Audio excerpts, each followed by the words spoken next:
So, the very first lesson of the day is going to be teaching leash pressure. So, a couple different ways to go about doing this, and it depends on how the dog behaves that will adjust the ways. The first is to use patience because I really want him to recognize that there's something going on and then make the right decision. So, for that, I use a freedom leash so I have more control of when the pressure is activated. And all I want to do is acknowledge when he looks back to me on his own, wondering what is going on. Sometimes this can take a while, but it's fairly important as it puts everything on the dog's shoulders to do. As with Shadow here, because he's so used to the pressure on the leash, it might take exceptionally longer, but we'll see. Just going to start off the walk with no pressure at all, just following him as he goes and smells. And every now and then I will initiate the pressure on the leash by stopping it, and then once he checks back on me, I will mark that with the praise and offer him a reward for some recall.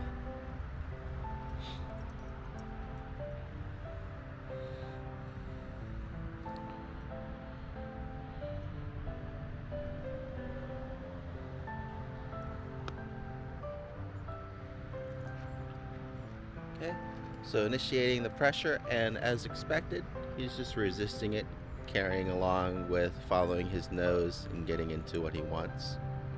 So now I'll just hold. I'm not adding any additional pressure. I'm just using the leash as a boundary. He can go anywhere within this circle. Good boy. Yes, come here. Oops, sorry. Good boy. Oh, yes. Come here. Sit. Good boy. There you go. Good job. But as soon as he acknowledges, then he'll get a treat. I'll try to call him back as well. So now that he is aware that I have treats, he also might be more responsive too. And that's part of it as well. So now he knows that I have something that he wants. Now we just need to have him connect the two things together. So once again, just letting him casually walk. Good boy. Yes, good boy. I'm still marking with the verbal acknowledgement and maybe some pets when he checks in on his own, because we definitely want to continue that behavior. But because we're working on leash pressure, I really want to try to save the treats and the higher value reward for those moments when he responds to the leash. Yes, good boy. Very good. Good job, big guy. Good boy. Also to note, because I'm strictly working with leash pressure and trying to build that positive association with him, I'm not adding in any other extra commands. I'm not asking him to sit, I'm not asking him to wait for the treat or any of that stuff, because the sooner that he gets his reward or acknowledgement after he turns from that leash pressure, the more likely it is that he's actually going to connect the two things together. Whereas if he felt the leash pressure, and even though I gave him praise, I asked him to sit first, he'd be getting the treat for the sit as opposed for the response to the pressure. Okay, so once again, yes, good boy. Come here. Good. Good. Good boy. Yes, let's go. Good job. So there's another important factor as well. Because he's still learning, I still had to ask him to come back to me. Eventually would want him to just kind of do that automatically. But the fact that he acknowledged the leash pressure as soon as he felt it, as opposed to just continuing to ignore it, warrants me to try to reward him as much as possible, as quickly as possible. Alright, and again. Yes, good boy. There we go, perfect. So just like that, I didn't ask him to come back. He just felt the leash pressure and he came back for the treat. He is a smart pup, so he's building the positive association pretty quickly. The hardest part will be when his nose gets him into something and then he's distracted again.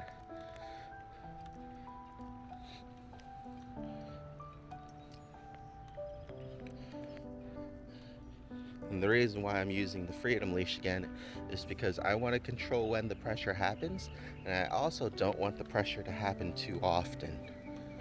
What ends up happening on our walks is if he's always feeling pressure, it doesn't have as much impact. That's why when we teach loose leash walking, it'll be really important that you try your best to keep the leash as loose as possible, so that way whenever there is tension, you can use that tension as a communication device. If there's always tension, then you won't be able to as easily. Okay? Yes, good boy. Very good. There you go. Good job. Good boy. Okay.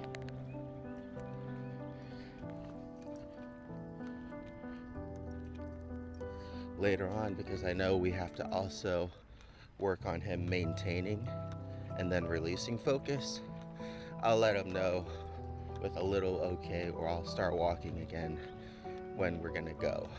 And eventually we'll extend that period of time using like a wait command or something. But for now, we're just gonna focus on the very basics, and we wanna try to just get him reconditioned to responding to the leash pressure as opposed to just ignoring it. This is definitely going to be best done in a quiet, open area.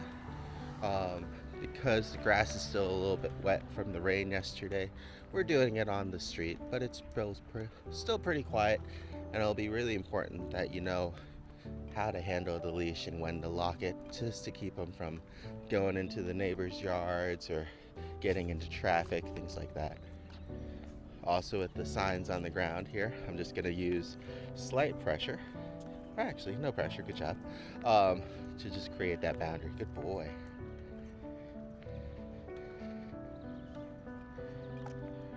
Alright.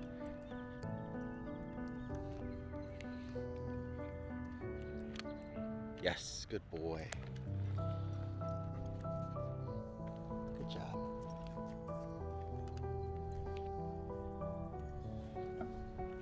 Easy. Good boy. This way. Good boy. Yeah.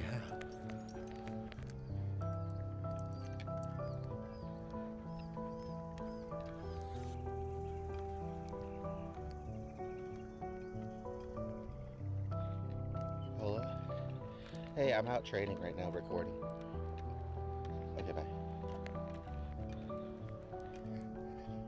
Alright, so this will be a good opportunity since we have another pup coming. So what I'm going to do is preemptively get him closer.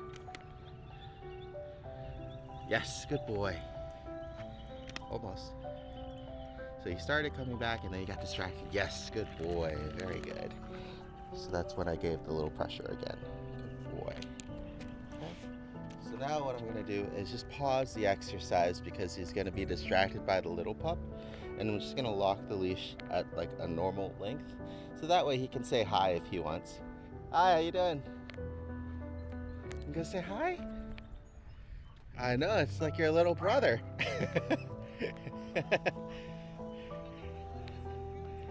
Come here. You want to say hi? Yeah. Yeah. Oh, no, he's okay. Oh, yeah, I remember. Thanks. Hi, little guy. There you go. Yeah. Come on onto the sidewalk. You guys have a good one. What do you think, bud? I know, he's excited too, huh? Yeah, right? You guys have a good one. He's so cute. Oh, he's so cute.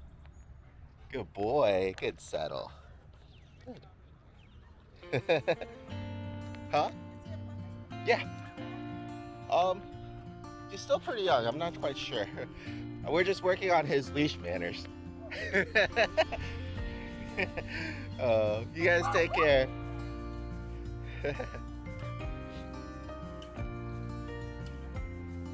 Good boy. Very good. Good boy.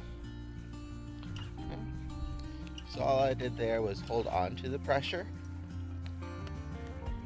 creating that boundary, and then just waiting for him to redirect himself, and then just rewarding that appropriately. That was good.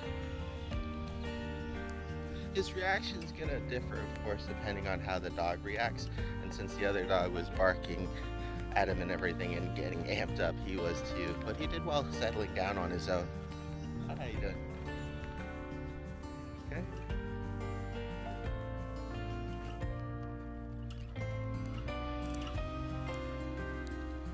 So now that he's getting a little bit further away again, wait and pressure.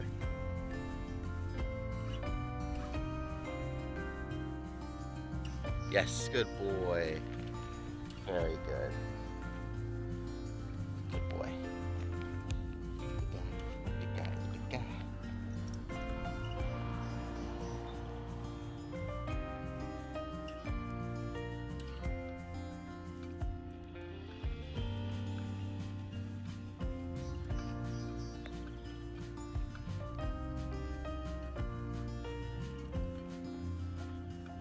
Okay, since now I want to direct him this way, I'm going to use the leash as a boundary. So he just ran out there. Good boy. Yes. So I didn't have to lock it that time because we just ran out of length. And that'll be what normally happens with a shorter 4 to 6 foot length leash, but that might be too often for what we're trying to train and practice right now.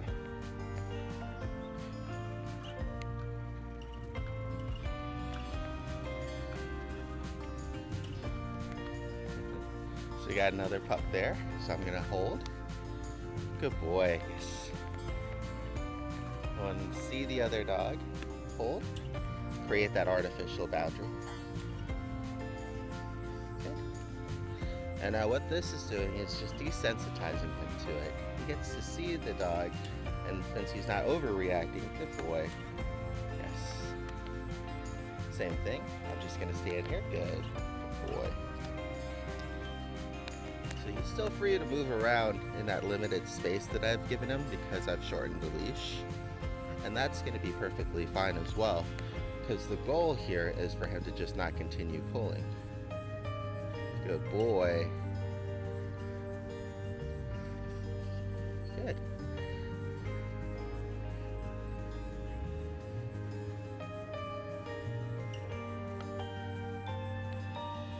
Good. So now he's trying to move past the boundary again.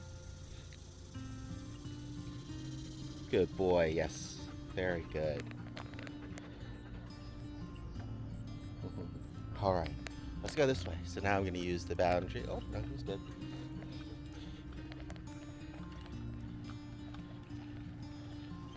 All right, so now that he's going the wrong way, we'll see if he has to go potty. This is when I would normally trigger the leash to get him going, but I was just going to use some patience. See if he actually triggers it on his own because he runs out of leash. It's fine. He didn't. So a big reason sometimes for certain pups why this works is because they'll pull because they feel like they have a limited time to get to investigate things. That sense of urgency and that excitement sometimes. So this just makes the walk more casual. He's not in any kind of rush to get to a scent and or be pulled from the scent. If he's interested in smelling something, I'm taking the time this morning on the first session here to give him the opportunity to smell as much as he wants and then to move away whenever he wants. Right here. Good boy. He actually doesn't linger for too long. Oh, there's a rabbit. Perfect. So same thing here. We're going to hold pressure. Let him see the rabbit. Good boy. and release pressure, right? Because if he's holding himself, I don't want to hold him back as well. Okay, so now he's just kind of going towards the pole here for a smell. Got a little bunny rabbit right there. Good boy. So what usually will trigger dogs is when they start running too. Good boy. Okay, so I'm just locking the leash. So he's getting more and more excited to get to the rabbit. And I'm just creating that boundary. Good boy. Yes, good boy. Very good. Yes. Good. Okay, so just rewarding him for giving up and checking back in on me. The rabbit is still there. His leash is still loose. Good boy. So once again, I'll go ahead and reward that. Because he's not pulling on the leash. And he's kind of just desensitizing himself right now to the little bunny there.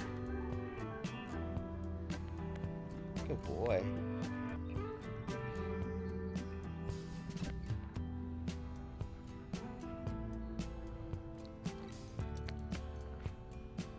Good boy, very good. Okay, now I'm gonna make it easy and just move on. I wanna try to end on a good note for those things. It didn't take him too long, but you can tell that I just gave him the opportunity to work through it himself, and I just used the leash as a boundary. And then all that's left is just rewarding him when he makes the correct decision. Yeah, Bunny's still right there too.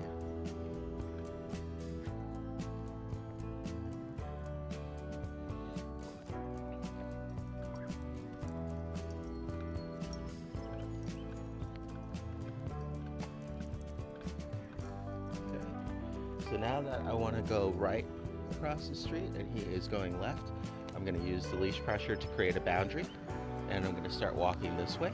Yes, good boy. Very good.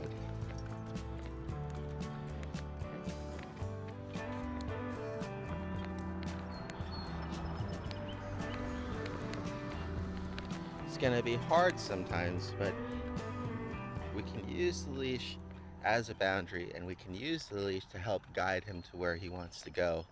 At the end of it though, I really want him to just follow me with focus instead of any leash pressure.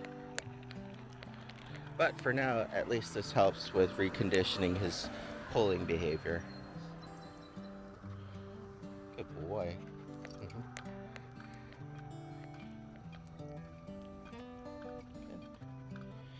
Just being aware to make sure to lock the leash if he starts going towards the road.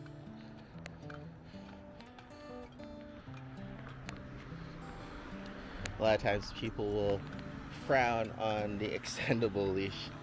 I think a lot of times just because injuries happen, whether they're not paying attention, or a lot of clients will accidentally grab the rope when they panic instead of stopping the dog and reeling them in properly. And I'll go over those things with you guys as well, either when we can meet up or at the end. It's not too complicated, but it definitely takes some reconditioning on some people's end because they're so used to just panicking and grabbing the rope when the dog starts to run away or pulls, and that's what causes a lot of rope burn. But so long as you are aware of what's going on around you, you're not on your phone, and you're able to micromanage the device, it actually can be a really good training tool and or good walking tool too, depending on the environment, like a good park or something like that, allowing the dog to have some more freedom to walk around and explore. I wouldn't do it in an area like downtown. And this neighborhood, like this right here, is a main street, so being a little bit more vigilant, but it's still possible. It just really depends on how busy your neighborhood is. Because we could also take this session into like a court, like where we started, or a more secluded part of the street where it's quieter as well. But I kind of wanted the real world distractions, and I wanted to try to find hopefully some dogs to run into and some rabbits and things like that. So the main goal, of course, like I said, is just reconditioning and teaching him leash pressure, but we can still work on secondary things on the walk as well. It's just important that you don't start trying to work on too many things at a time, because that's what ends up getting people frustrated. So we have another little pup coming here. Hi, how you doing? He's friendly. You want to say hi?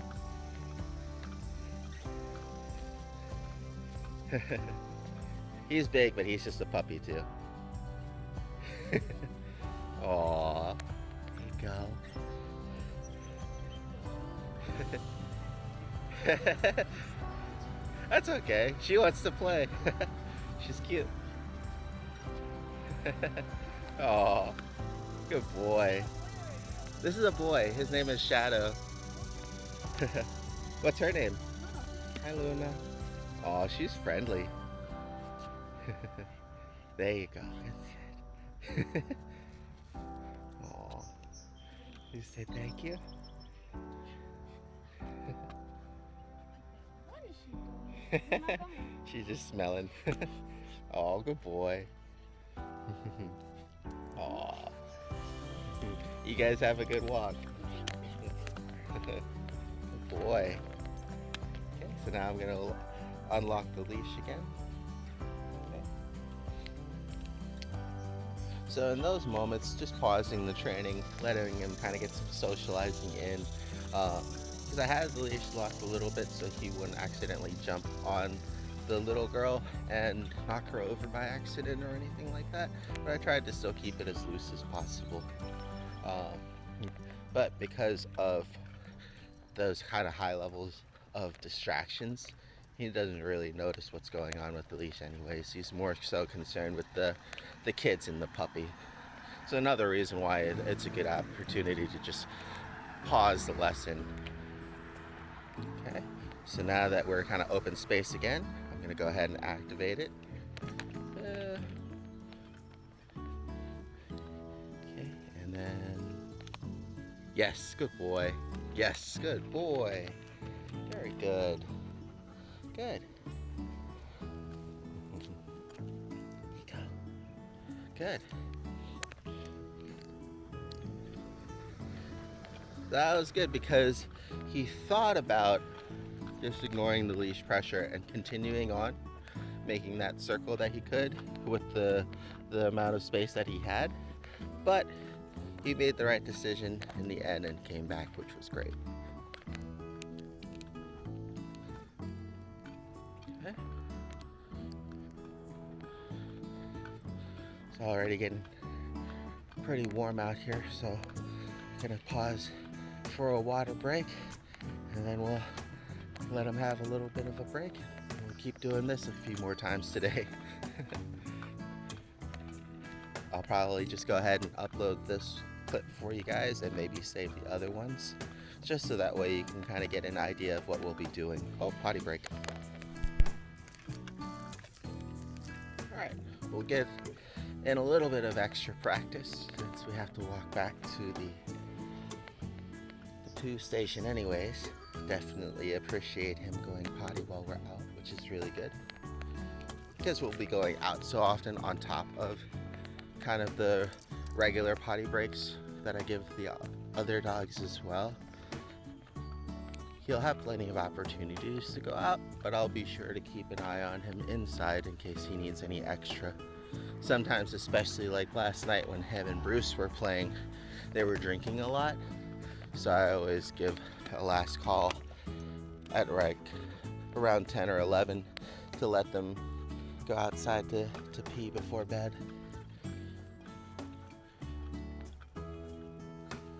Good boy.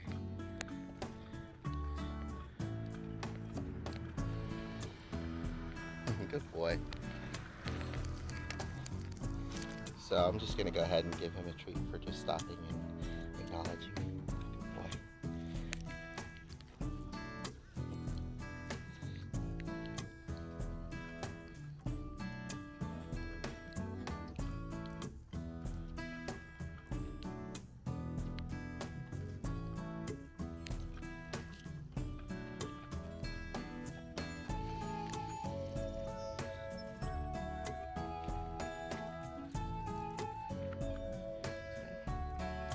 this. Good boy. Okay. No leash pressure, that was just him following, which was good. So it's really important during the training process, because we're trying to teach him certain things. We want to try to incorporate as many yeses as nos as possible, you know, because it's going to be very helpful to keep things positive, especially for younger pups, and especially for dogs that might not even know that they're doing something wrong. It'd be the same thing as if like you were starting a new job and whoever was training you only told you when you were doing things wrong. You might eventually figure out what to do and what not to do, but it's going to be a lot more frustrating and you might quit along the way. With this kind of positive reinforcement training, we rely more on creating that positive bond between us and the dog and making the training a fun and rewarding experience. We'll give corrections as necessary, for the dog's safety and guidance, but that always comes after teaching them actually what to do and what not to do, and making sure that they have a firm understanding of that concept. Because if you start correcting a dog and they don't even know what they're doing wrong, that can cause even more confusion, frustration, or agitation. And none of those things are good for a relationship. Boy. Oh, we gotta get you some water. Wait.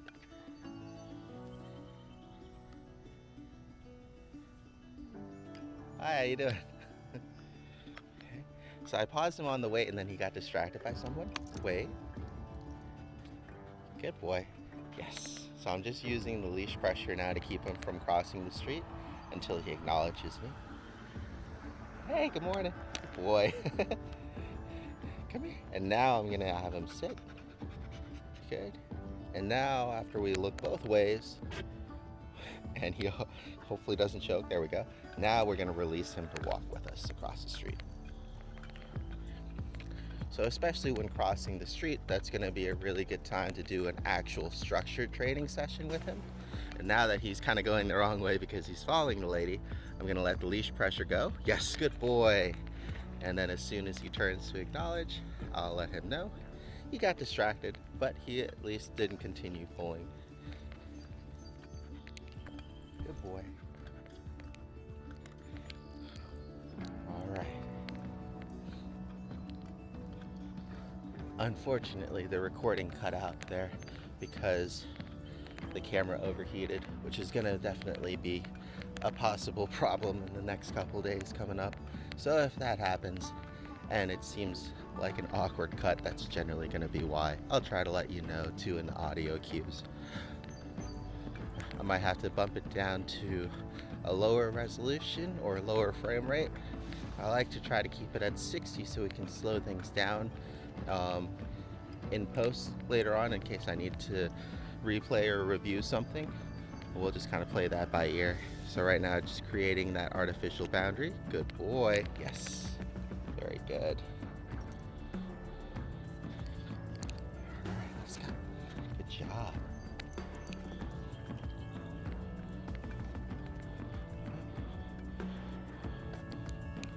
So same thing here. Good boy. So now I'm treating this yard like the street because of the signs, because they don't want any dogs on there. So same concept. But it's good to note that pretty much 90 to 99% of this walk was him actually on a loose leash and not pulling. So that's actually a really good start already. It didn't take him too long to turn and acknowledge.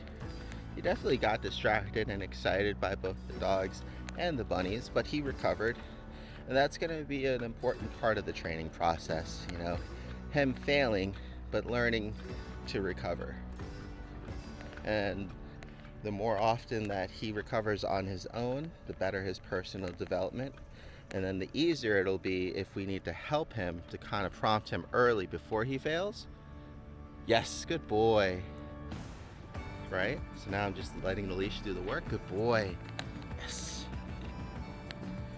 Okay, he did really well there with the leash pressure. The camera's still overheating, so luckily we're almost home, but I wanted to wrap up the lesson here. But now I can let the leash just run out and then create that boundary too, because I have the additional space.